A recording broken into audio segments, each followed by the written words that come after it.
Hi friends, இன்னோட video என்னன்னா பச்சை பயிரை ஊற வச்சுருந்தேன். அதை நம்ம குக்கரில் ஒரு விசில் விட்டு எடுத்துக்கலாம். அதோட கொஞ்சம் உப்பு ஆட் பண்ணி ஒரு விசில் விட்டு எடுத்துக்கலாம் பச்சை பயிறு. ஓகேங்களா? இப்போ நான் பீர்க்கங்காவும் 3 வெங்காயம் எடுத்திருக்கேன். பீர்க்கங்காய் தோல் சீவி, வெங்காயம் எல்லாம் தோல் சீவி கட் பண்ணி எடுத்துக்கலாம். இப்போ பச்சை பயிறு ஒரு பக்கம் வெந்துருச்சு, ஒரு விசில் எடுத்துட்டேன்.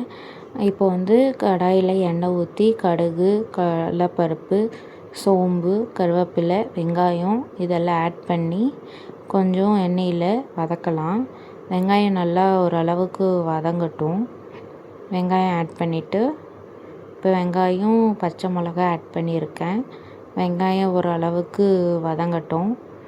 வெங்காயம் நல்லா வதங்கினோடனே லைட்டாக உப்பு, மஞ்சத்தூள் அதுவும் கொஞ்சம் வதக்கலாம். இப்போ சுண்டலுக்கு நான் தேங்காய் போட்டிருக்கேன். தேங்காயும் போட்டு கொஞ்சம் சூடு ஏறினோடனே நம்ம பச்சை பயிறு வேக வச்சு எடுத்தது அதில் ஆட் பண்ணிக்கலாம். ஆட் பண்ணிட்டு நல்லா மிக்ஸ் பண்ணி விட்டுக்கலாம்.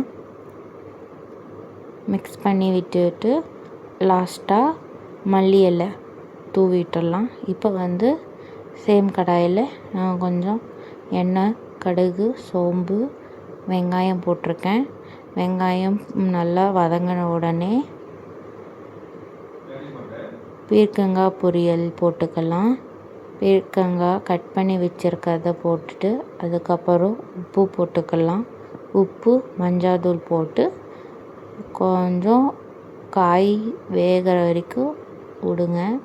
வெந்த அப்புறம் மிளகாய்த்தூள், தேவையான அளவு மிளகாய்த்தூள் ஆட் பண்ணிவிட்டு நல்லா கிளறி விட்டுக்கோங்க.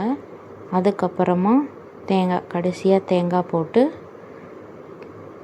கொத்தமல்லி எல்லாம் போட்டு ரெடி பண்ணிடலாம். பீர்க்கங்காய் பொரியல், பச்சை பயிர் சுண்டல். இப்போ நான் சப்பாத்திக்கு தோசைக்கல் வச்சு சப்பாத்தி சுட்டு எடுத்துக்கிறேன்.